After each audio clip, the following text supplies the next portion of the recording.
Oh no, I'm here alone. I don't know what I'm gonna do. I don't know what's gonna happen. I don't know. Sumit. Jenny doesn't want to be left at home alone, so it's tough because she doesn't want him to work full time. She's there alone. She needs company. She doesn't know her way around. She doesn't speak Hindi and she can't use Google. Hello and welcome to a double recap of 90 Day Fiance, The Other Way. We have Season 2, Episode 18, Are You Done Yelling? And Season 2, Episode 19, Fight or Flight. Okay, first of all, I would like to welcome to our little shady tribe 2 new subscribers, Ginger and Rod Loves Hip Hop. We're so happy to have you. As always, I would absolutely love it if you guys would reach down and push that red subscribe button and join us. Love to hear your comments. That's the best part of this. I love the give and take with you guys. So please remember to like. If you do subscribe, ring the bell and I'll send you notices when I upload new content. All right, so we start in Ethiopia. All right, Ari is freaking out, as we remember from the end of last time. She takes the baby out of the hospital.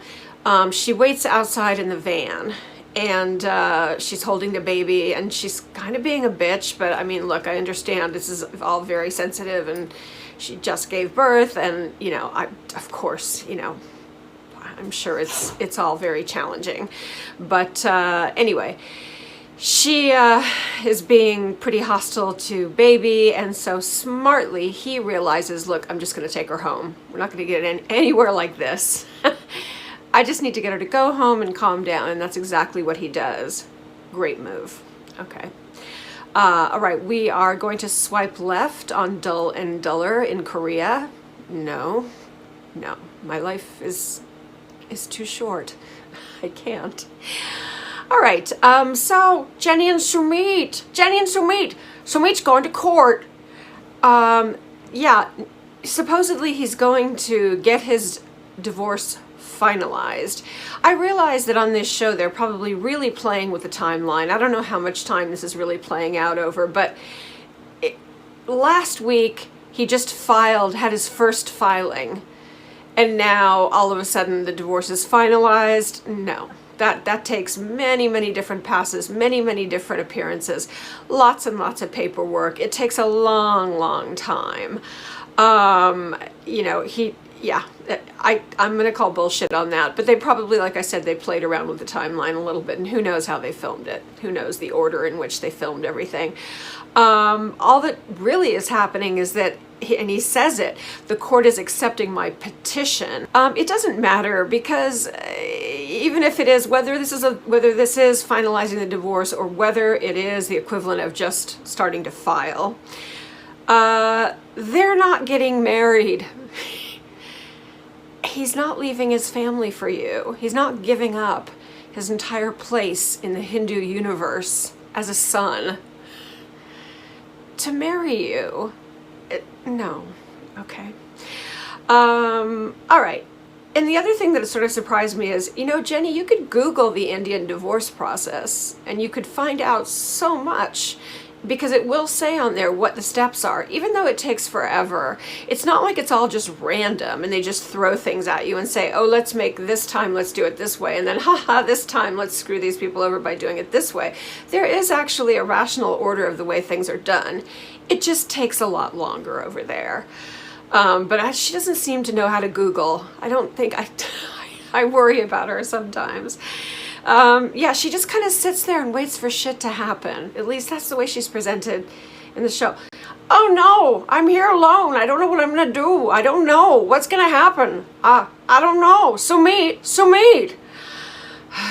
Okay, so he comes home and he says the divorce is done. Which again, wow.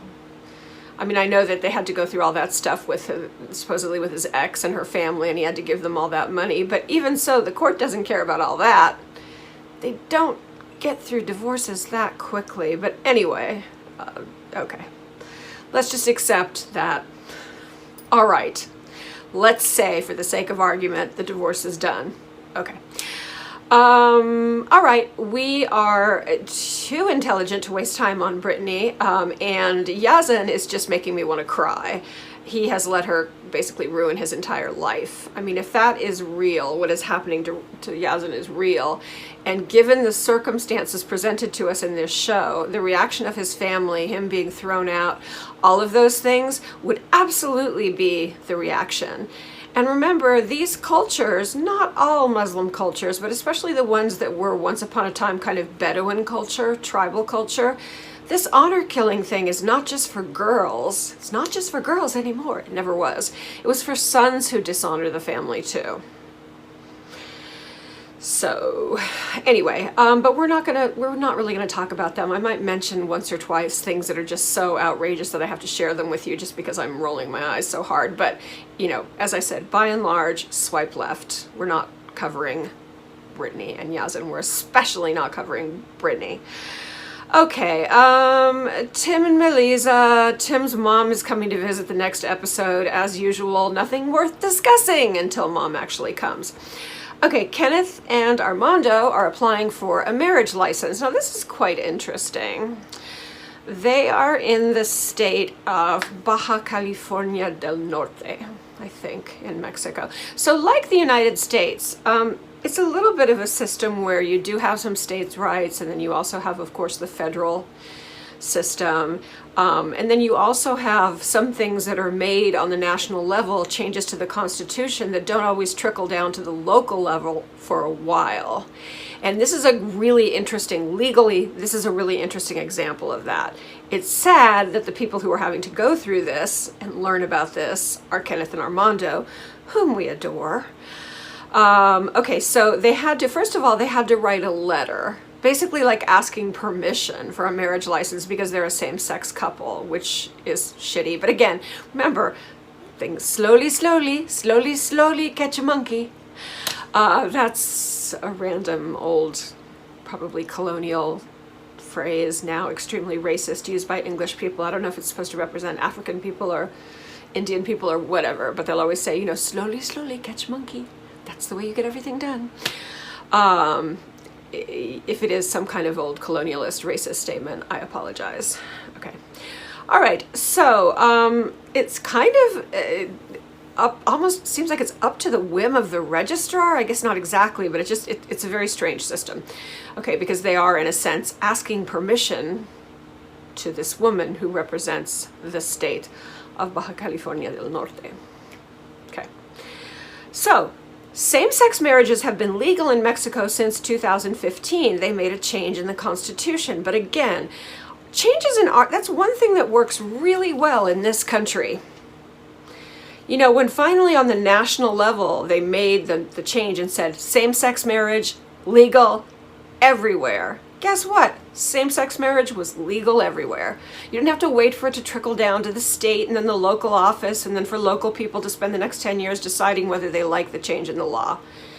So in case you're feeling funny right now about all the weirdness that's happening, even though it's it's a happy time. I know for some people it's a sad time, but oh well. But the transition is going to be tricky, as we knew it would. But when you worry that things are just working so poorly here, just think that actually there's some major aspects of the American system that work pretty well. And a law changing on the national level is one of them. It's like when they made it illegal to fire people because of sexual orientation in the federal workplace, which was, of course, my husband's case. I've already mentioned it to you. That was my husband. Wasn't my husband, but it was his case. It was a very, very brave air traffic controller, ex-Marine. I told you the story already. You might hear it again because I'm real proud of it. That's why he became a lawyer, to change shit around and make things better and more fair. Okay. All right. So apparently local officials can still kind of block it. So yeah, so that's a little bit frustrating, or very frustrating. Okay, Ari takes the baby back for circumcision under pressure, not only from Biniyam and his family, but also from her family. She's Jewish. This is not just an Ethiopian thing. It's a Jewish thing. It's an American thing in general, but it's really important in Judaism. Really important. So yeah, she finally kind of caved into that. She probably would have eventually anyway, but anyway. Biniyam said firmly, "We are doing this." And so they did. So this was a time where I think he actually exerted himself with some success. Okay, skipping poor Yazan. I can't. I'm so sad for him. Even if he came into this for the wrong reasons or whatever, I don't care. The story as presented on the show with Yazan is so sad. We're going to skip Dull and Duller. Nope. Love Korea, but no more Korea. Not this season, and not unless they bring us another couple, because I can't handle. And once again, you can guess which is which. And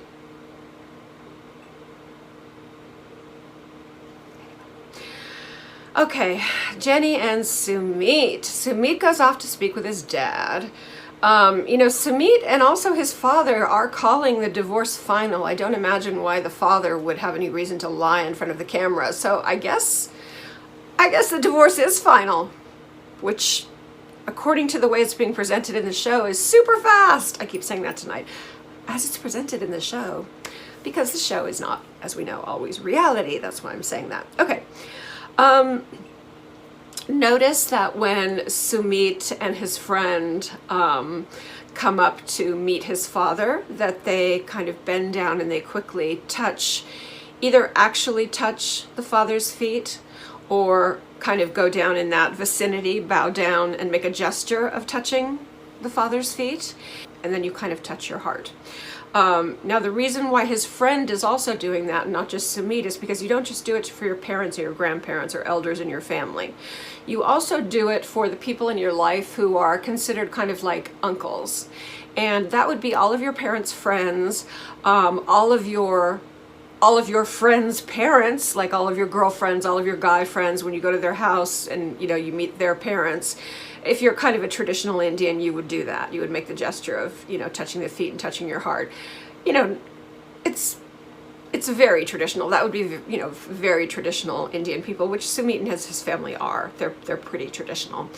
But a chacha, an uncle, or a chachi, an aunt, is a term that's used, like it is in a lot of cultures. It's used in African cultures that way too. It doesn't necessarily mean your blood aunt or your blood uncle. It means someone who is an elder to you, you're around a lot. There's a certain level of familiarity or fondness, and you call them uncle or auntie. So, all right. Dad is really worried about Sumit paying back the $10,000. That was not a gift. Mom and Dad basically gave him all their retirement money, so they expect him, being still a fairly young man, to get his act together and make some money and work toward paying them back. That's Nigel caterwauling. Nice, Nigel. Nice. Come here, Psycho. Come here, Psycho. Come here, baby. You hear this drama I put up with? You hear this drama? Oh! Hold on. Oh. He made that noise. He made that noise because he brought me a mouse. It's that when he caterwauls like that, sometimes it's when he's trying to get attention, but sometimes it's when he's really proud. He's like, "Mommy, I killed a mouse for you." Oh, thank you. Nom, nom, nom, nom, nom. It's delicious. Thanks. Okay. All right. So yeah, Dad is not confident about getting the money back. Sumit says that he is working as a cook in a friend's cafe. That doesn't sound very promising, does it? Money-wise, doesn't sound very promising. Jenny doesn't want to be left at home alone, so it's tough because she doesn't want him to work full-time. She's there alone. She needs company. She doesn't know her way around. She doesn't speak Hindi, and she can't use Google. But they need money. So Dad tells him, get a real job. And Dad also tells him, P.S., you should not be thinking of a future with Jenny. Are you still thinking of a future with Jenny? Because you need to stop that. Dad will never accept, and he says that to us again now. Mom will never accept. He says this to Sumit very clearly. We're never accepting the two of you as a couple. No. Not at any cost. No. Okay. So Sumit goes to look for more work. And his friend Rohit is a great help. He started a little business. I guess he has a digital marketing office, which is rather common in Delhi. So he has a lot of competition. But then again, there's a lot of demand for it. Rohit just started his business, so he doesn't have much money. But he said he can pay him like $100 a week. I don't know if that's full-time or part-time, but anyway, it's not even Sumit is like, that's not very much money. Even in India, $100 a week is not very much money. Sumit will need more, but he takes it anyway. It's like, okay, look, it's a job. So he may have to work 2 or 3 jobs, but he takes the job from Rohit. Okay, Kenneth and Armando again are at the marriage office, and the lady gives them, after looking at their letter and their papers, an abrupt no. No. Yeah, and she explains there's a law that says no, and the Constitution that says yes, and the law, which is more local and state, wins for now. But again, they looked, because they do know how to Google, they looked, and the state site said that marriage is legal in the state. She says that there have been some same-sex marriages in the state. And then she decides to start being helpful, I guess because she can tell they're not just going to go away. And she says, look, you have to file a human rights complaint. There is an Office of Human Rights in Mexico, the state level and the national level, I think both. So they can write and basically fill out a form and start a case saying that our human rights are being infringed upon by them denying us the ability to get married, which should be a basic human right. Okay. So suddenly she's kind of being more helpful. She says, look, I'll help you a little bit. It shouldn't take that long, because she's seeing Kenneth is probably part of the reason why she's being helpful is because Kenneth is clearly going to start crying. And she doesn't want to see Kenneth cry because he's tearing up. He's kind of a whiny, glass empty kind of guy, but I love him. Oh, we love him. He's a good guy. Okay, so she's going to pass the paper on to the human rights, and they're going to go to the human rights and check with her in like a week and see how it progresses. Kenny is triggered. Everybody's triggered these days by everything. Kenny's triggered because he's remembering the old days when no to gay people meant no. No, you can't have this job. No, you can't get married. No, you can't live here. No, I'm not going to rent you this apartment. And there was nothing to protect you. So, no one said it was going to be easy, Kenneth. Armando warned you about this, but still, Kenny is crying again. Oh. All right, we skip right past the idiocy with Britt and Yazin, and we're on to Season 2, Episode 19, Fight or Flight. Okay. Yeah. We are not covering fake, selfish American girl destroying the life of religious Muslim, as you remember. Ariel wants everything. She wants help from Biniyam, but she also wants money from Biniyam. She wants him to make more money, but she wants him to stay home because she feels like she's stuck home alone with the baby the whole time. She's also jelly because she's, a milk machine, even though she's thrilled to be a mom and that's a beautiful little baby, but she's sitting at home and he's going out at night. He's working at the club. He's still working at that nightclub, which is full of not only the hot dancer girl, but it's also full of foreigners, and that is where he met his ex. So that would be a common place for foreign girls to probably hit on him, which I'm sure they do all the time. Well, he can't do both. He can't stay home and make money. Ari, stop whining. You chose this. You chose this whole thing. I'm going to come and have my baby in Ethiopia, and I'm going to live with this guy that I picked up out in public by using a cheesy line on him So I know that he is susceptible to being picked up by ladies. So, you know, what do you expect? All right, Biniyam's baby sister, Wish, and brother Artemis come by, supposedly to keep Ari company, but all they do is make her feel worse, especially Wish, especially the sister. She's so funny. She's like, you know, yeah, it must be hard for you with him in that club with all those babes around him, huh? Must be hard. She's just sticking the knife in. Okay. At the same time, Ari's saying, I hate to be alone. I'm so lonely here, she's saying, but I really don't. I'm a very private person, and I don't like them just dropping by. I'm not used to people just dropping by. Okay, well, at least you have some kind of family. His brother seems okay. I mean, yeah, Wish is clearly teasing you. She's having fun teasing you. But she's the youngest. She's probably a little bratty. So, anyway. All right. Oh, Ari's voice gets really whiny. Of course, she's jealous of babies dancing. She is jealous of thinking about all the beautiful women in the club, although it's probably like fat German tourists. Not that German people are fat, and God knows Americans should not call anybody fat, but it's not necessarily beautiful people. But, you know, in her mind, she's thinking there's going to be like hot tourist women in there throwing money at him. Okay. We are not talking about Dull and Duller. That's really easy. Tim and Melissa. Melissa can't stand Tim's mom, and vice versa. Tim and Melissa still need to figure things out. They still don't trust each other. Mom's a little passive-aggressive, but she's trying really hard. Okay, apparently there was a horrible fight in Texas. The fight was between Tim and Melissa, and it was over Tim cheating. And in front of Mom, Melissa apparently went all Colombian on his ass. You know, probably started screaming, maybe throwing a cell phone or something else. But Melissa went a little over the top, and during the argument, Tim's mom threatened to call the police on Melissa, and Melissa can't get over that. She's furious.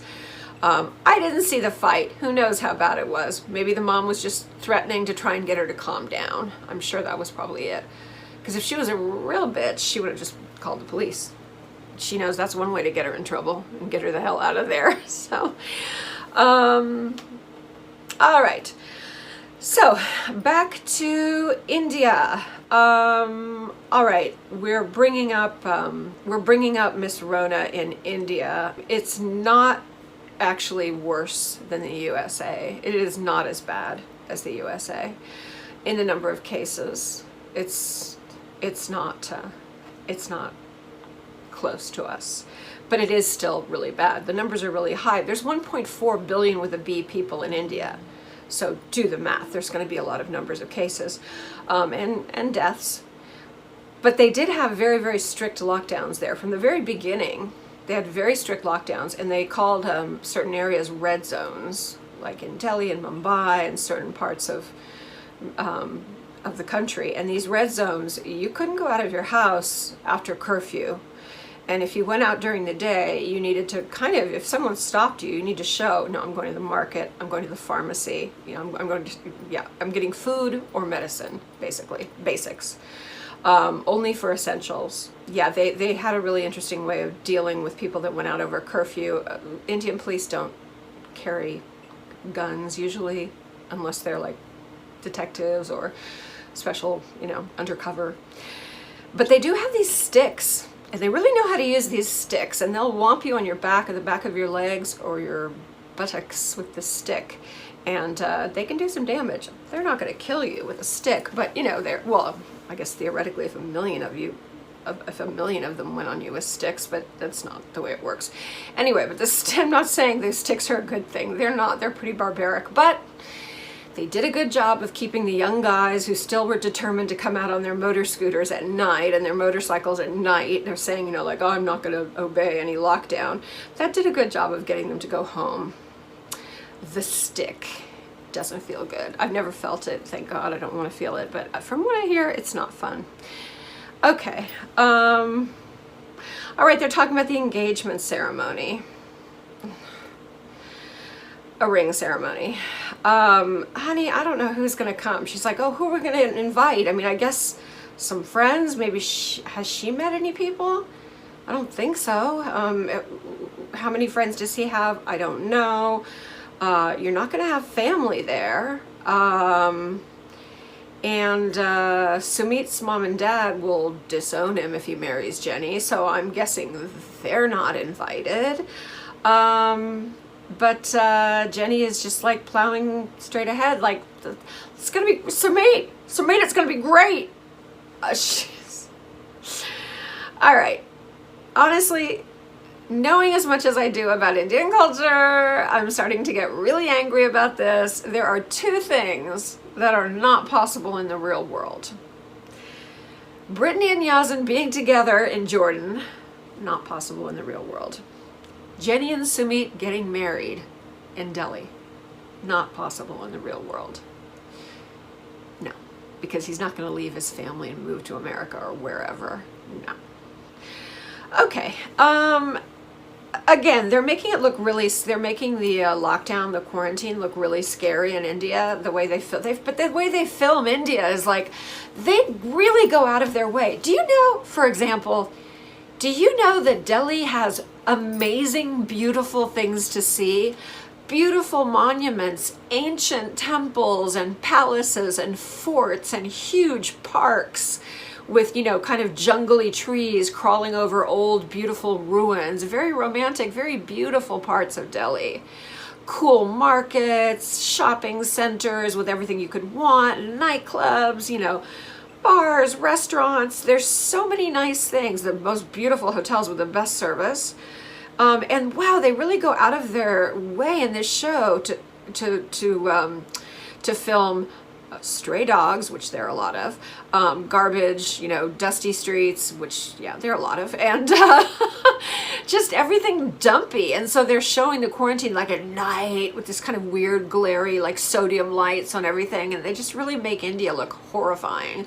So, yeah, I mean, it doesn't matter. Most Americans are never going to go there anyway, but, you know, but don't judge India by the way it's being filmed by 90 Day Fiance. Okay. Yeah, and I mean, basically what, you know, the way that they are, Jenny and Sumit, is the way that they are experiencing quarantine is the way the rest of us experience it. You do the best you can. Hopefully you have a nice partner, friend, family, people to be with, ways to entertain yourself. They have Netflix in India, okay? This is very important. I'm going to repeat myself. They have Netflix in India and all kinds of other awesome channels like that where you can see any TV show or movie in the world that you want, Hindi or English or whatever, all of it. Okay, Ari and Binyam. Ari's parents are coming. They're getting ready for Janice and her dad, Fred. I think his name is Fred, Dr. Weinberg. And they bought a toilet seat. Wow, that cannot have been that expensive, guys. I don't know why you waited so long to buy a toilet seat. That's kind of a must, no matter where I've lived on any continent. The place where I am resident, the place where I am living, must have a toilet seat. It's like, I don't need them if I'm out and about. A hole in the ground is fine, but I mean, I'm talking about in my home. Need a toilet seat. Not expensive. Get a plastic one. Not expensive. Okay, yeah, I wrote, trust me, in Africa, it's the little things. It's the little comforts that make a big deal. Okay, Ari's parents are really nice. I don't think that a baby has to worry. Of course, he's nervous, but, you know, now Ari is starting to worry and stress about the women in the club. Because Wish stirred a lot of shit up. So now she's like grabbing his phone and going through his phone. I hate to see that. It's just like that. He says, that will make me love you less. And he doesn't mean that in a hateful way. It's like, it's basically her saying, you big lying sack of shit, I've got to go through your phone on a regular basis. You know, look, again, she picked him up in a park or something by using some corny line on him. And they probably went right back and slept together that night. So of course she has suspicions. Of course she does. And he's a good looking guy and he's a dancer and, you know, yeah, I get it. But it just, you know, again, jealousy doesn't show how much you love someone. It just shows how insecure you are. That is not my quote. I think it's Margaret Mead or somebody like that. Anyway, okay. All right. So she said that she went through his phone when he was sleeping, and there was a number on there. It was a girl or a text or something, and so she called the number and the girl answered, and Ari spoke to her in English and the girl hung up. And what? Oh, I just hate to see all that. It's just so ugly. It's super unhealthy. I think the fact that he doesn't lock his phone or try, I mean, she would probably forbid him to lock his phone, I guess. What am I saying? I was going to say that's a good sign. I don't know. I just, she said that she feels like they're roommates with a baby. Well, I mean, right after you have a baby, again, from what I understand, that's not exactly a real sexy time in a couple's life. So that's just adding to her insecurity. It's just feeding her insecurity. And she's a worrier and she's a negative person anyway. So, you know, all right. He gets his phone and he reads a message. And she like grabs it from him. I mean, this is so bad. This is really bad. She's being a shrew. I know she's got postpartum. She's got all these issues. I understand. And then she told him, never turn off your phone. Do not ever turn off your phone. That's like, no.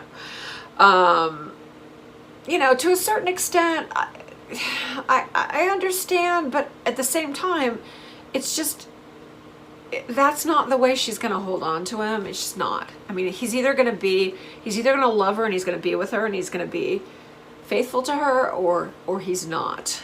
And I don't think she has much control over whether he is or isn't going to mess around. So, all right. Tim and Melisa, I feel like mom is trying. I kind of like the mom. I guess she's from Alabama, not Texas. Anyway, but she's open-minded. She's enjoying Medellin. She thinks it's really pretty. She's there with her sister. And I think mom was scared to see Melisa just going off on Tim. And she probably was yelling at him and throwing stuff at him. I don't know. You know, I could see that. She seems like a slow burner. Like someone who's just kind of like looks angry all the time, but is quiet. And then when things explode, they would really explode. Okay, and at that time, mom said, I didn't think that she was right for Tim. Yeah, no shit. He cheated on her, and she was screaming at him and possibly, allegedly, throwing things at him. I don't know that she was throwing anything at him. I just made that up, but I sort of was thinking. It seemed like something she would do. I see a cell phone being thrown at his head. That's a common projectile, you know, for fighting couples. Okay, and I feel like mom is trying so hard with Melisa. I really do. I don't think mom needs to apologize to Melisa. All she said was, I don't know if the two of you should be together, which I would say the same thing. And also that she was threatening calling the police, which again, we don't know how bad it was. It could have been really bad, and she's not used to seeing that. Maybe they don't have that kind of family. Maybe they don't have a screamy, fighty, throw things family. Not everybody does. So, you know, anyway. And mom says to her, I love you to death. I'm like, really? Wow. I just don't think Melisa is all that lovable, but okay, like mom's really trying. And then she said, you know, look, if it's right for you, I hope you do get married and have kids. I mean, case closed. Mom is being really generous, I think. Okay, so that basically fixed the problem between mom and Melisa, but we still haven't fixed the problem between Melisa and Tim. I'm trying to care, folks. I'm trying really hard to care because I don't want to erase another couple, so, you know, just bear with me. Okay, Ari and Binyam, mom and dad are landing. Ari and Biniyam have already been fighting that morning, I guess over communication. You know, Biniyam is clearly so afraid of losing his little family. He's so afraid of losing Ari and the baby, having them go back to America. I think he would try really hard not to screw up. I think that even if he were tempted or flirting with, and I'm sure he flirts, he's a flirt. I guarantee you, baby is a big flirt. 100%, 150% he's a big flirt.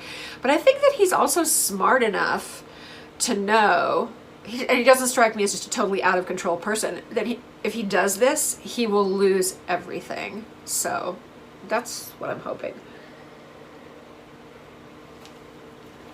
All right, so Ari and Binyam are going to stay at the hotel, the nice hotel with mom and dad, in a room next to mom and dad. And he tells her kind of at the last minute that baby says, I have to work tonight. He couldn't do anything to change his schedule. I think he was afraid to tell her, so he made the mistake of telling her at the last minute. So Ari's pissed. But you know, also remember, I sound like I'm always making excuses for him, but we know one thing about Biniyam. He is a hustler. He's a hard worker. There are so many lazy ass baby men in this show, and Biniyam is a hard worker. He'll work 5 jobs if he has to. This guy tries really hard. I feel like he has what it takes in him to be a good husband and a good father. You know, he just needs to grow up a little. But I feel like, you know, the fact that he had to kind of raise his family when his parents died when they were young, and, you know, be the, I mean, he has a brother, Artemis, but, you know, kind of be the man of the house. I feel like, I don't know, I guess I have more faith in him right now than Ari does. All right. So, no, we are not talking about Dull and Duller in Korea. Love Korea. Love Seoul. Too bad. I wish there was an interesting couple there, because I really do love Seoul. It's one of the places I want to go back to when all this is over. I have so many cities I want to go to. Run around, see people, go out, you know, just... Seoul has the most beautiful palaces and gardens and the most amazing shopping centers and restaurants and skyscrapers with beautiful like bars and clubs and restaurants at the top, and it's such a cool city. I love Seoul.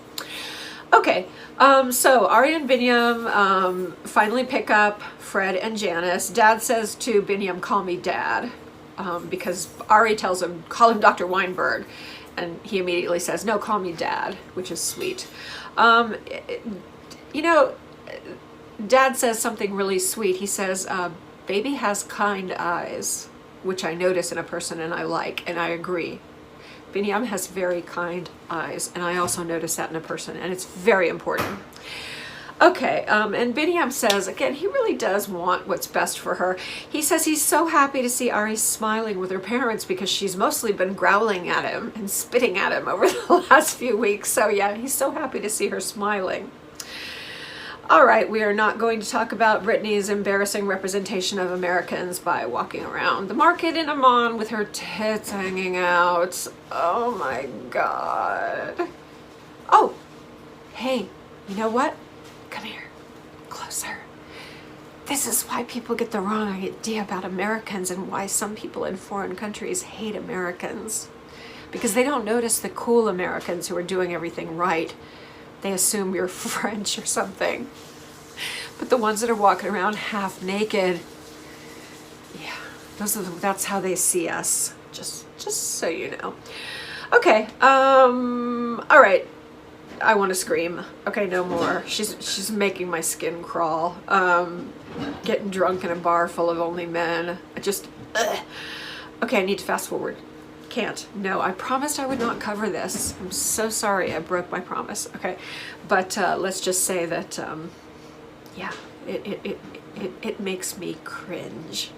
And on that happy note, thank you so much for sharing this double recap. Please do me the very great service of subscribing. If you push that little red button, ring the bell, I'll send you notifications of all my latest uploads.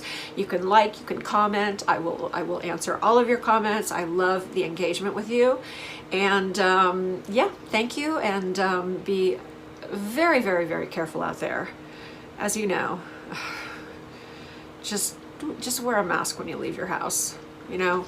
It's like we live in a building, and even getting in the elevators, you need to wear a mask because, yeah, it's the new normal.